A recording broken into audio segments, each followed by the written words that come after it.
रहीम बिस्मिल्लाहिर्रहमानिर्रहीम।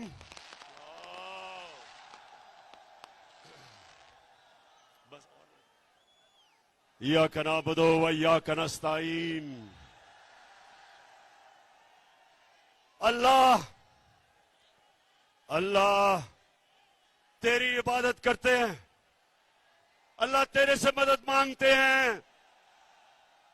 किसी इंसान के सामने हम अपना सर नहीं झुकाते और किसी सुपर पावर के सामने हम नहीं झुकते। हम मोहम्मद सल्लल्लाहु अलैहि वसल्लम के उम्मत, हम उसके उम्मत से हैं। हम दुनिया की सबसे अजीम लीडर, हम उसकी उम्मत से हैं। हम किसी के सामने नहीं झुकते। और सियालकोट मैं सबसे पहले तो ये जो आज हरकत की नवाज शरीफ की नून लीग ने,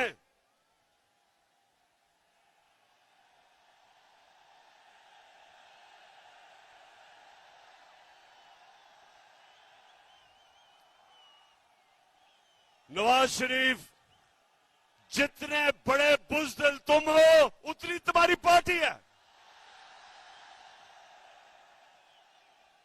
हमने एक दफा सियालकोट, हमने एक दफा नहीं कोशिश की इनके जलसे रोकने की या इनकी लॉन्ग मार्च रोकने की। हर 3 महीने के बाद ये गवर्नमेंट गिराने आते थे और तुम्हारे साथ एक तो इस मुल्क की बड़ी बीमारी जरदारी भी था और उसके अलावा जो डीजल के परमिट बेचने वाला वो भी था।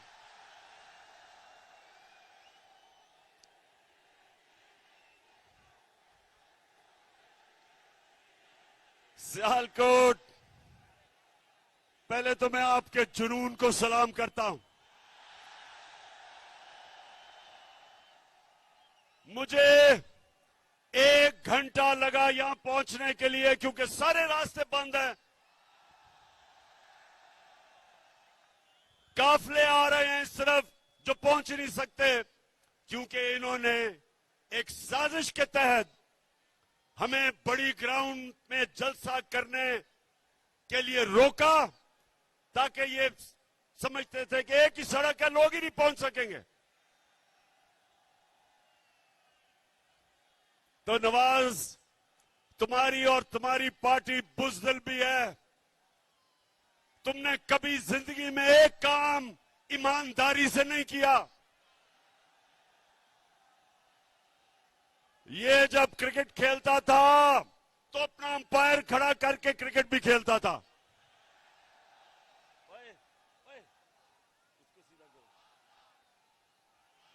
ये वो आदमी है, ना इसने बिजनेस ईमानदारी से की, ना ये इलेक्शन ईमानदारी से लड़ता है, ना इसने आज तक सच बोला। मुशर्रफ के दौर में दुम दुमा के भागा बाहर झूठ बोल के कि कोई मुआहदा नहीं किया और इस बारी कहता जी मैं बहुत बीमार हूं, मरने वाला हूं, खुदा के वास्ते मुझे बाहर भेज दो। और जो इसने एक्टिंग की, बॉलीवुड में इसको रोल मिल सकता है। लगता था पता नहीं वो सीढ़ियां चढ़ के जहाज पे भी पहुंच जाएगा और जैसे ही इसने जहाज देखा तो एकदम फुर्ती आ गई और जब लंदन की हवा लगी तो सारी बीमारियां खत्म। और वहां बैठ के हर किस्म की पाकिस्तान के खिलाफ साजिश की इसने और दूसरा, ख्वाजा वेंटिलेटर। कहता हमारा मुल्क वेंटिलेटर पे है, इसलिए हमें अमेरिका के जूते पॉलिश करने हैं। ख्वाजा वेंटिलेटर, इस मुल्क को वेंटिलेटर पे किसने डाला? हमें तो सिर्फ 3.5 साल की हुकूमत मिली थी। तुम दोनों खानदान शरीफों के और जरदारियों के 30 साल तुमने इस मुल्क पे हुकूमत की है। वेंटिलेटर पे तो तुमने मुल्क को लूट लूट के पैसा बाहर ले जाके आज हमारे मुल्क को मकरूज किया। और फिर तुम्हारा जो Cherry Blossom boot polish Shahbaz Sharif, वो कहता है कि बेगर्स आर नॉट चूजर्स। मतलब कि क्योंकि हम बेकारी हैं, हमें गुलामी करनी पड़ेगी अमेरिका की। सियालकोट के लोगों, मुझे ये बताओ कि क्या आपको अमेरिका की गुलामी कबूल है? आप सबको और मेरे पाकिस्तानियों को इसलिए ना अमेरिका ना किसी की गुलामी कबूल इसलिए नहीं क्योंकि हम मोहम्मद सल्लल्लाहु अलैहि वसल्लम के उम्मती हैं। हम अल्लाह के सिवा, हमारा तो दावा है कि ला इलाहा इल्लल्लाह, अल्लाह तेरे सिवा किसी के सामने नहीं हम झुकते। और जब मुसलमान नौजवानों किसी के सामने झुकता है तो वो सबसे बड़ा शिर्क समझा जाता है इस्लाम में। हमें ला इलाहा इल्लल्लाह गैरत देता है, हमें गैरतमंद कौम है। हम इन चोरों डाकों की तरह किसी की गुलामी कबूल नहीं करते। सियालकोट, जरा अपना ध्यान रखना, गिरना पड़ना वहां से। अच्छा, सियालकोट इन्होंने कोशिश की आपको रोकने के लिए। नवाज शरीफ, तुम और 3 स्टूडेंट्स सुन लो, मेरी आज गौर से बात सुन लो। आज तक दुनिया की तारीख में कभी कोई इनकलाब को नहीं रोक सका। ये सियासत नहीं हो रही, ये इनकलाब आ रहा है। कौम आज तहरीक पाकिस्तान के बाद दूसरी आजादी की तहरीक के लिए तैयार है। अपनी हकीकी आजादी के लिए कौम बाहर निकल रही है और इसको ना तुम रोक सकते हो गीदड़ नवाज लंदन में बैठ के,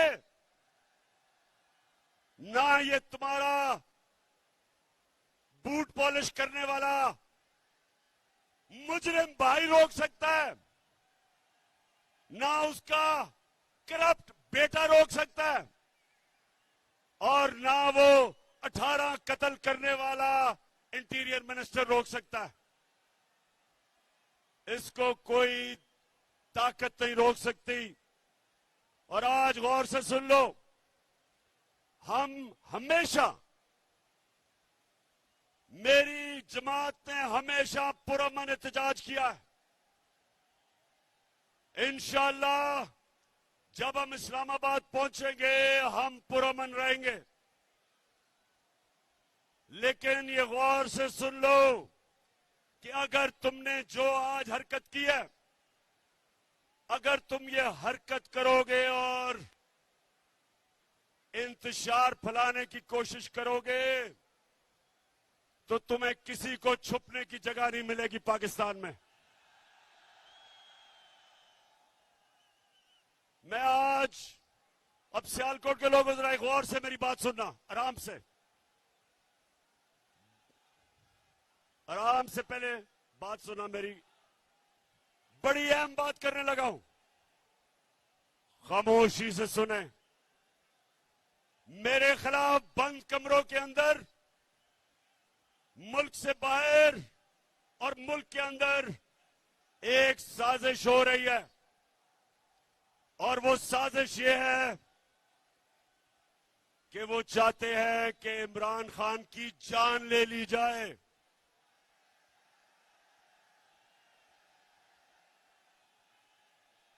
सुन ले जरा, ये साजिश का मुझे पहले पता था, और मुझे चंद दिन पहले मुझे पूरा इल्म हो चुका है। तो पहले जरा गौर से सुने मैं क्या किया। मैंने,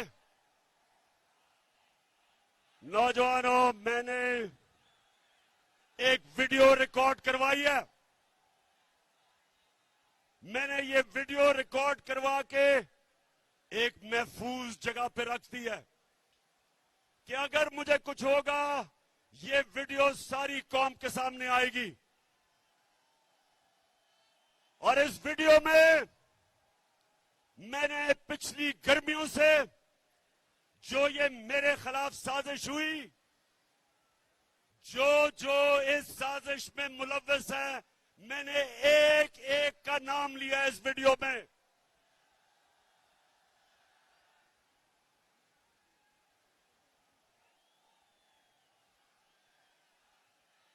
देखिए, फिर से सुन लें और चुप करके सुने, मैं आपके सामने अहम बात कर रहा हूं। मैंने वीडियो रिकॉर्ड करवाई है, साजिश है, और साजिश ये है कि उन्होंने समझा है कि ये इमरान खान हमारे रास्ते में रुकावट है और इसको हटाना चाहिए। मुझे मारने की साजिश है, और इसलिए मैंने ये वीडियो रिकॉर्ड करवाई है, क्योंकि मैं तो इसको जहाद समझता हूं, मैं तो सियासत नहीं समझता। मैं तो अपने अल्लाह के लिए लड़ रहा हूं।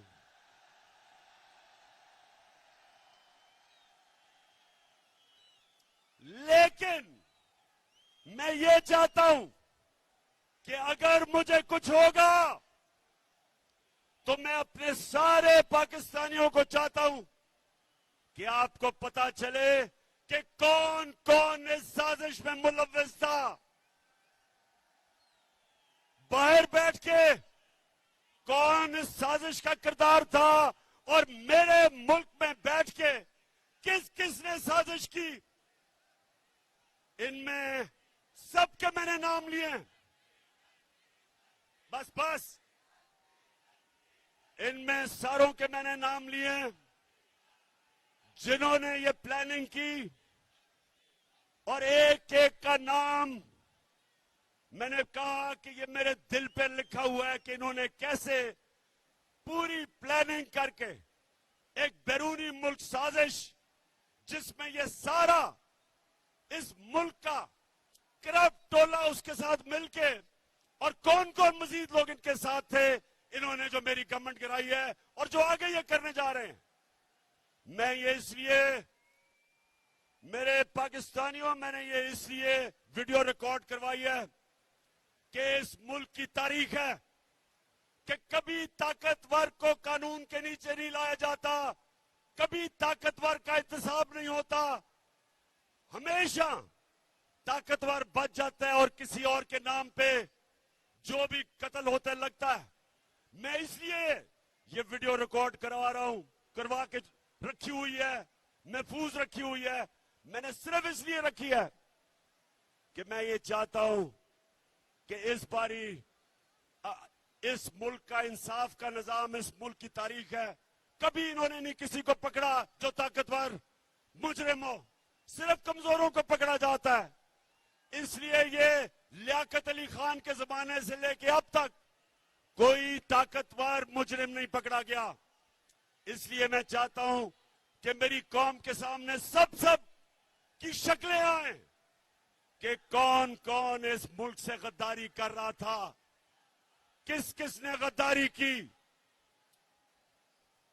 और मैं दूसरी बात करता हूं, और मैं फिर अपने इंसाफ के निजाम को आपके सामने रखता हूं कि मैंने 3.5 साल में पूरी कोशिश की कि जो 30 साल से मुल्क को लूट रहे थे इनको सजाएं हो, इनके खिलाफ एक्शन लिया जाए। लेकिन जो इस मुल्क के ताकतवर ओहदों पे बैठे थे, जिन्होंने इंसाफ करना था, वो करप्शन को बुरा नहीं समझते थे। वो ताकतवर की करप्शन को वो बुरा नहीं समझते। वो एक्सेप्ट कर बैठे हैं कि इस मुल्क में ताकतवर लोग चोरी करेंगे और कोई पकड़ेगा नहीं। सियालकोट के लोगों, मेरे नबी सल्लल्लाहु अलैहि वसल्लम ने आज से 1500 साल पहले तकरीबन तब ये कहा था कि वो कौमें तबाह हो जाती हैं जिधर छोटा चोर जेल में जाता है और बड़े डाकू को आप नहीं पकड़ते। ये है हमारा तबाही का रास्ता। मैंने जो आपको इस्लामाबाद में बुलाया एक वजह से कि अगर आप नहीं निकलेंगे, अगर ये डाकुओं के खिलाफ जिन्होंने साजिश के तहत आज मुल्क के ऊपर बैठे हुए हैं, अगर आप इनके खिलाफ आप नहीं निकलेंगे मेरे पाकिस्तानियों, ये मुल्क तबाह हो जाएगा। क्योंकि मेरे नबी ने कह दिया था कि जब आप ताकतवर मुजरिमों को, डाकुओं को नहीं पकड़ते और सिर्फ छोटे चोरों को पकड़ते हैं, वो मुल्क बचता नहीं है। हजरत अली रज़ियल्लाहु ताला ने इनके ऐसे ममालिक के जो ताकतवर डाकुओं को नहीं पकड़ सकते उनके मुतल्लिक कहा कि कुफर का निजाम चल जाएगा, लेकिन जुल्म और नाइंसाफी का निजाम नहीं चल सकता। हमारे सामने तबाही है। अगर हम सब एक कौम बन के नहीं निकले और अगर हमने इनके खिलाफ जहाद ना की, मेरे पाकिस्तानियों, आपके और आपके बच्चों का कोई मुस्तकबिल नहीं है। जो दुनिया में अमीर तरीन मुल्क है, उधर सबसे बड़ी चीज क्या है कि ताकतवर कानून के नीचे है, जिसको रूल ऑफ लॉ कहते हैं, कानून की हुक्मरानी जिसको कहते हैं। जो नबी सल्लल्लाहु अलैहि वसल्लम ने मदीना की रियासत में सबसे पहले उन्होंने कहा कि मेरी बेटी भी जुर्म करेगी तो उसको सजा मिलेगी। जब तक एक माशरा खुशहाल नहीं हो सकता, जब तक आप ताकतवर डाकू को नहीं पकड़ते। ये है हमारी जिहाद। और सियालकोट के लोगों, आपने, जब मैं 20 के बाद कॉल दूंगा, आपने सब इस्लामाबाद पहुंचना है। आपने ना फिक्र करनी है कि गर्मी है।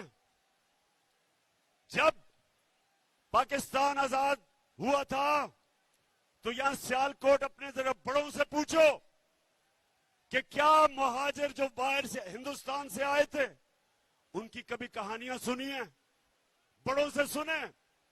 मैं जब लाहौर में बड़ा हो रहा था, जो भी वहां से आए थे, पंजाब से, ईस्ट पंजाब से, जो कत्लेआम हुई थी मुसलमानों की, औरतों की, बच्चों की, लाखों लोग कुर्बान हुए थे इस मुल्क बनाने के लिए। और आज मैं अपनी कौम से वही कुर्बानी मांग रहा हूं, अपने आप को हकीकी आजादी देने के लिए इन चोरों से, इन अमरीकियों के गुलामों से। आपने ना गर्मी देखनी है, ना आपने देखना है कि रास्ते में रुकावटें हैं, ना कंटेनर देखना है।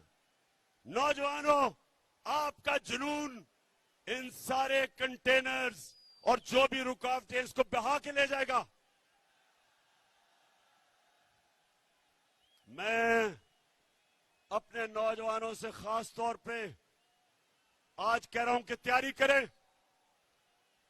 इन्होंने 2 दिन पहले ट्रांसपोर्ट बंद कर देनी है, इन्होंने पेट्रोल बंद कर देना है, इन्होंने इंटरनेट बंद कर देनी है।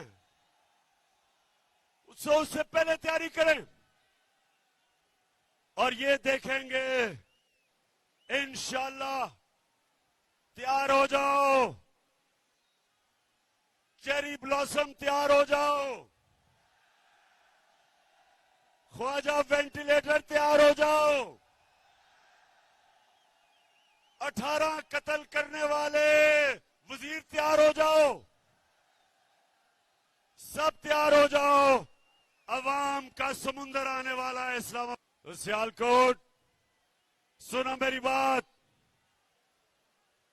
ये जो मुल्क से हुआ है, अब जरा गौर से सुनो। और मैं आज अपनी अदलिया से बड़ी आजिज़ी से आपसे एक सवाल पूछ रहा हूं। अपने सियालकोट और पाकिस्तानी कौम के सामने मैं अपनी अदलिया से फिर कहता हूं, बड़ी आजिज़ी से सवाल पूछता हूं। बड़ा अच्छा किया आपने सुओ मोटो एक्शन ले लिया इतवार को। आपको कोई बहुत ही खतरा होगा इमरान खान से कि 12 बजे अदालतें भी खोल दी चले, ठीक है।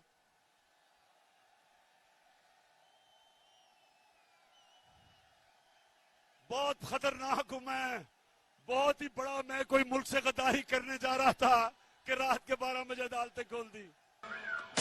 तो मैं आजिज़ी से अपनी अदलिया से पूछता हूं और बड़ा मासूमाना सा सवाल है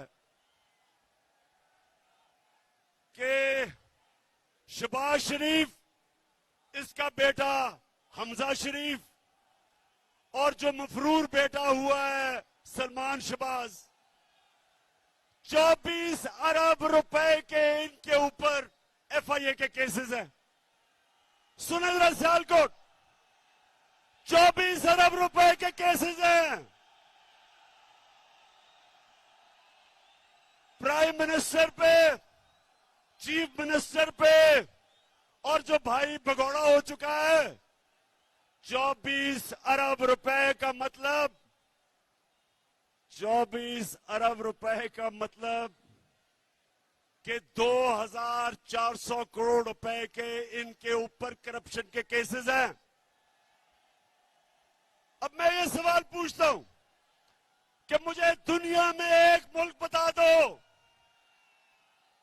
कि FIA इन्वेस्टिगेट करके आपके ऊपर ये केसेस बनाती है और इक्तदार में आके आप उसी FIA के ऊपर बैठ के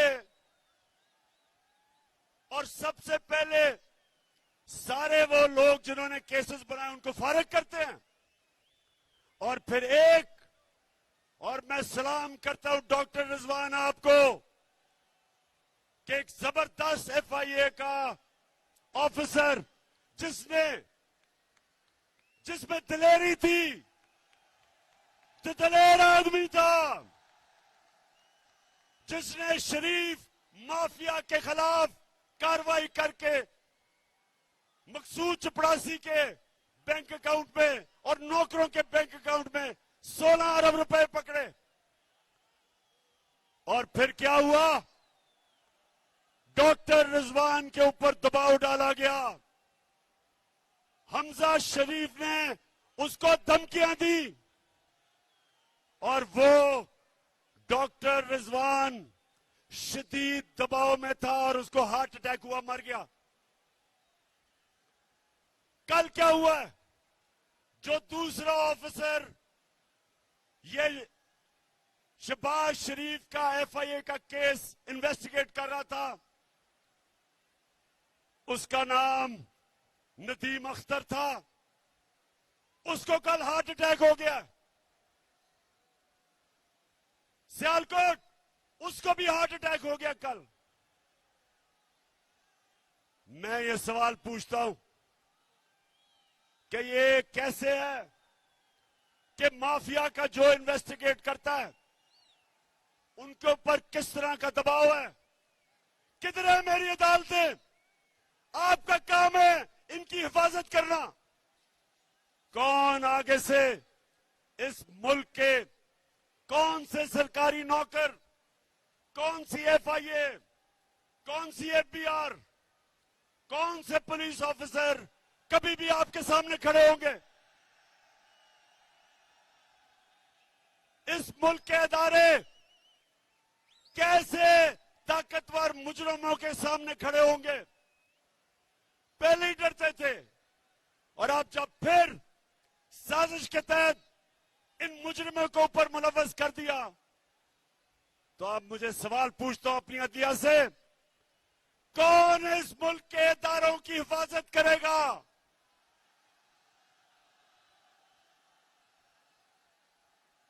मैं बड़ी आजी से अपनी अदालतों से पूछता हूं कि ये आपके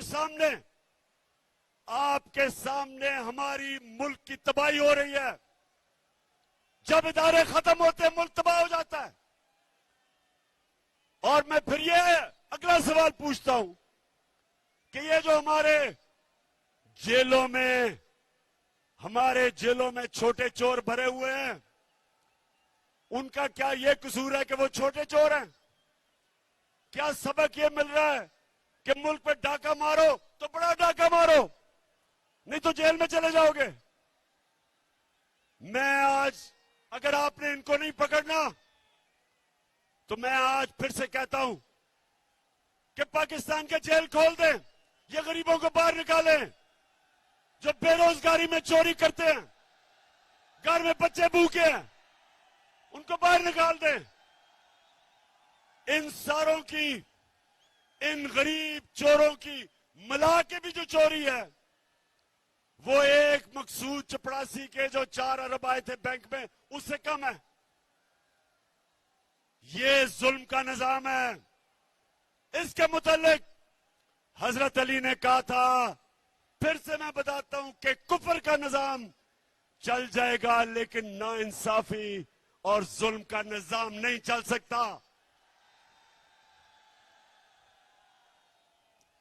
मैं आखिर में सिर्फ 2 बातें करना चाहता हूं।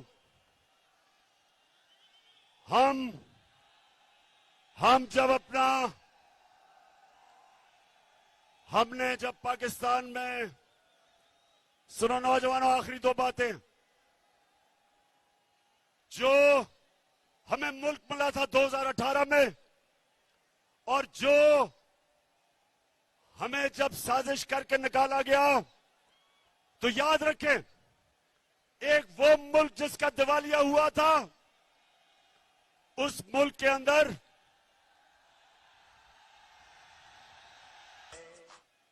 उसको पाकिस्तान का झंडा पकड़ा दो, पाकिस्तान का। अच्छा, सियालकोट, अब सुने, जब हमारी हुकूमत गिराई गई, तो अब अदाद और शुमार आए हैं।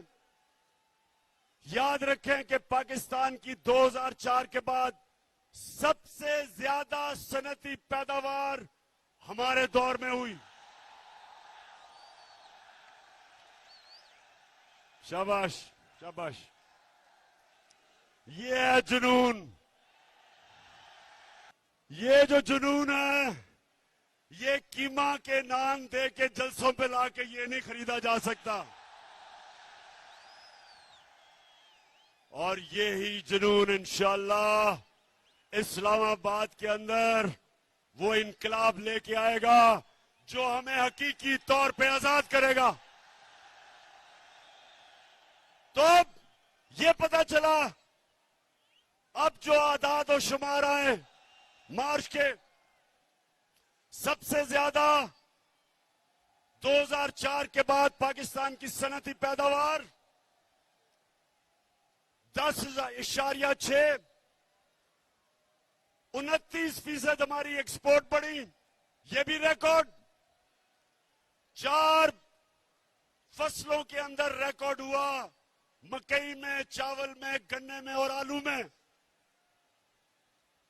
रिकॉर्ड हुआ। सबसे ज्यादा पैसा हमारे किसानों के पास गया। देहातों में खुशहाली आई, सारे बर्रे सगीर में सबसे ज्यादा रोजगार पाकिस्तान में हिंदुस्तान से भी ज्यादा। और सबसे बड़ी बात यह कि जो अब अदाद और शुमार आए हैं, पाकिस्तान की जो ग्रोथ रेट है वो तकरीबन 6%, जो रिकॉर्ड है। तो कहने का मकसद यह है कि जब इन्होंने साजिश करके हुकूमत गिराई थी, तब पाकिस्तान एक तरक्की के रास्ते पर निकल चुका था। जब से ये आए हैं चोर, रुपया तकरीबन 195 पे पहुंच गया, स्टॉक एक्सचेंज बैठ गई है। महंगाई का हाल यह है कि आज वो किधर हैं, वो किधर हैं, वो मीडिया हाउस किधर हैं जो जाके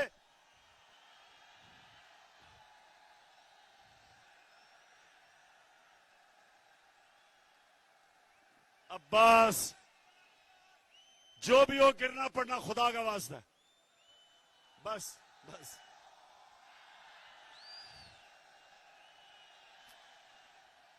माशाअल्लाह माशाअल्लाह। इस्लामाबाद में सियालकोट की पूरी तैयारी है इस्लामाबाद के लिए। अच्छा, तो अब ये मुल्क का दिवालिया निकाल रहे हैं, रुपया गिर रहा है, फॉरेन एक्सचेंज नीचे जा रहे हैं।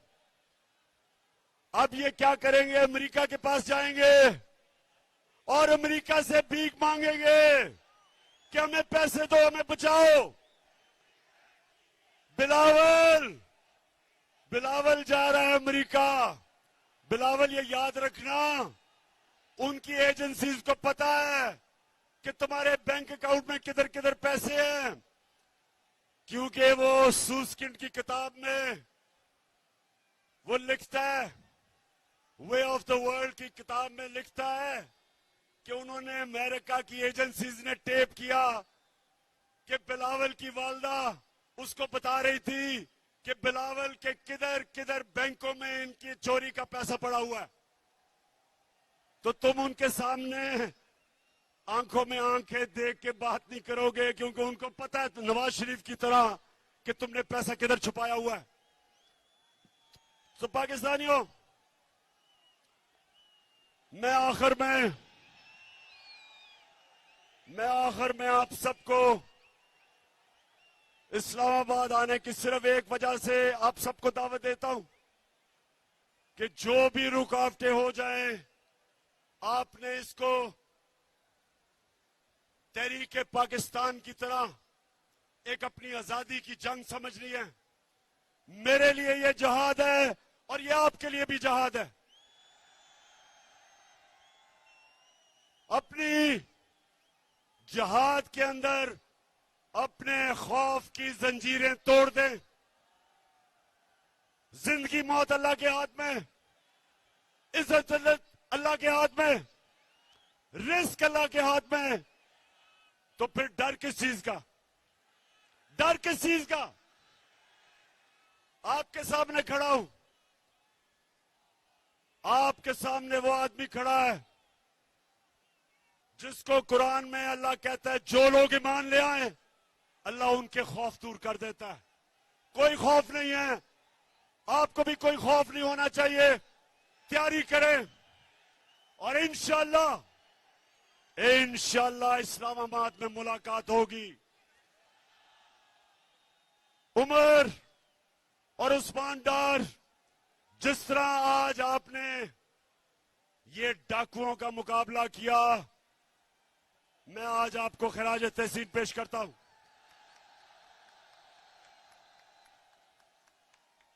तुम्हारी माशाअल्लाह अच्छी ट्रेनिंग की हुई है। धरने में मैंने आपकी ट्रेनिंग करवाई है। हम ट्रेंड हैं, हम तैयार हैं और इंशाअल्लाह उस्मान डार, आप जब नौजवानों को लेके इस्लामाबाद निकलेंगे तो याद रखें कि किसी किस्म की रुकावट से नहीं घबराना, क्योंकि आपका कप्तान किसी चीज से नहीं घबराता।